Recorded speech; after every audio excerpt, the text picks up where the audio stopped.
ക്രിസ്തീയ ജീവിതം സൗഭാഗ്യ ജീവിതം, കർത്താവിൻ കുഞ്ഞുങ്ങൾ ആനന്ദദായക. ക്രിസ്തീയ ജീവിതം സൗഭാഗ്യ ജീവിതം, കർത്താവിൻ കുഞ്ഞുങ്ങൾ ആനന്ദദായക. കഷ്ടങ്ങൾ വന്നാലും നഷ്ടങ്ങൾ വന്നാലും ക്രിസ്തേശു നായകൻ കൂട്ടാളിയാണേ.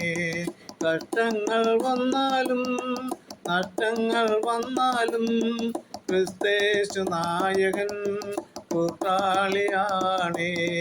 ക്രിസ്തീയ ജീവിതം സൗഭാഗ്യ ജീവിതം, കർത്താവിൻ കുഞ്ഞുങ്ങൾ ആനന്ദദായക.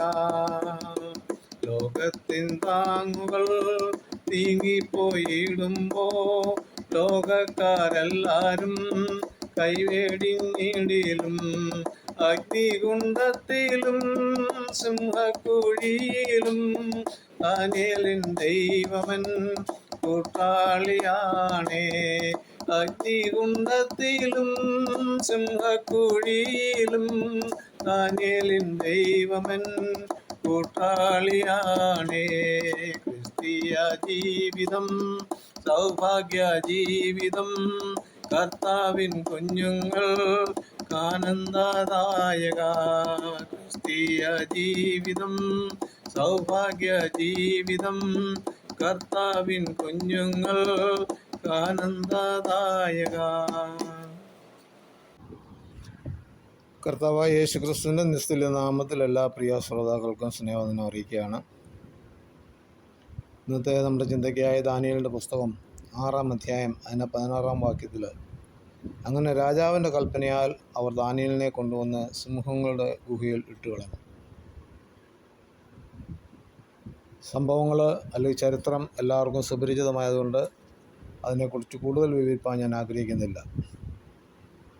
ദൈവത്തിൻ്റെ ദാസന്മാരുടെ മേൽ ആരെല്ലാം ഉപായങ്ങൾ ചിന്തിച്ചാലും ആരെല്ലാം നശിപ്പിക്കാൻ ആഗ്രഹിച്ചാലും ദൈവം അറിയാതെ അവരുടെ തലയിൽ ഒരു രോമം പോലും പോയില്ല എന്നുള്ളതിൻ്റെ ഒരു പരമ ഉദാഹരണമാണ് ദാനിയേലും തന്നോടൊപ്പം ഉണ്ടായിരുന്ന എബ്രായ ബാലന്മാരുടെയും ചരിത്രം.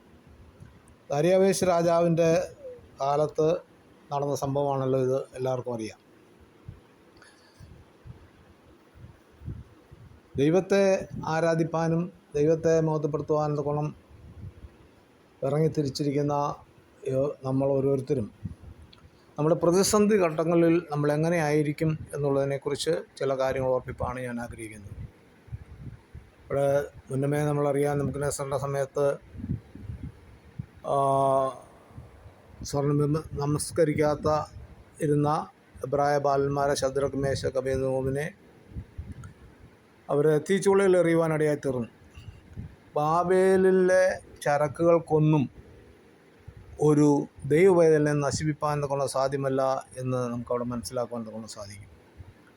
4-മനായി ഇറങ്ങി വന്ന് തീയുടെ ബലത്തെ കെടുത്തി. ദൈവം രാജാവിൻ്റെ കൽപ്പന അവരെ തീച്ചൂളയിൽ ഇടാൻ ആയിരുന്നെങ്കിൽ ദൈവത്തിൻ്റെ കൽപ്പനയായിരുന്നു തീയുടെ ബലത്തെ കെടുത്തിയത്. ദാനിയേലിനെ കള്ളക്കഥ ശ്രമിച്ച് അവർ സിംഹത്തിൻ്റെ കുഴിയിൽ ഇടുവാൻ തക്കണം രാജാവിനെ കൊണ്ട് പ്രേരണ കൊടുത്തായിട്ട് നമുക്ക് കാണുവാൻ തക്കണം സാധിക്കും. രാജാവിൻ്റെ കൽപ്പനയിലാണ് ദാനിയേൽ സിംഹങ്ങളുടെ ഗുഹയിൽ എറിയപ്പെട്ടത്. രാജാവ് ദാനിയേലിനെ സിംഹക്കുഴിയിലിടുവാൻ കൽപ്പന കൊടുക്കുന്നതിന് മുമ്പ് തന്നെ ദൈവം തൻ്റെ ദൂതനോട് കൽപ്പിച്ചു, നീ പോയി സിംഹങ്ങളുടെ വായടച്ചേക്കാൻ പറഞ്ഞു. ദൂതൻ ചെന്നിട്ട് സിംഹങ്ങളോട് ഇപ്രകാരം പറഞ്ഞു കാണും, അല്ലയോ സിംഹമേ, ഇന്ന് നിങ്ങൾക്ക് കിട്ടാൻ പോകുന്ന ഒരു വ്യക്തിയാണ്, അത് വലിയ കാര്യമൊന്നുമില്ല. എന്നാൽ നിങ്ങൾ ഇന്ന് ഫാസ്റ്റ് ചെയ്യുവാണെങ്കിൽ നാളെ നിങ്ങൾക്ക് വലിയൊരു ഫീസ്റ്റ് ഞാൻ ഒരുക്കി തരാമെന്ന് പറഞ്ഞു. അറിയാം, സംഭവം അറിയാം. ദാനിയേലിനെ സിംഹക്കുഴിയിൽ എറിഞ്ഞു കളവാൻ തക്കണം പ്രേരിപ്പിച്ച ആ വ്യക്തികളെയും അവരുടെ കുടുംബങ്ങളെയും മൊത്തമായിട്ട് സിംഹത്തിൻ്റെ കുഴിയിൽ ഇട്ട് കളയുവാനിടയാക്കി. ഞാനൊരു കാര്യം ഓർപ്പിക്കാം, ലോകത്തിലെ സകല രാജാക്കന്മാർ കൽപ്പിച്ചാലും ദൈവം അനുവദിക്കാതെ നമ്മുടെ ജീവിതത്തിൽ ഒന്നും സംഭവിക്കത്തില്ല.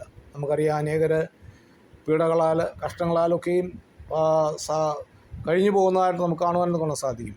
എന്നാലും ദൈവത്തിന് എല്ലാത്തിനും ഒരു ഉദ്ദേശമുണ്ടെന്ന് നാം അറിയാതെ ഇരിക്കരുത്.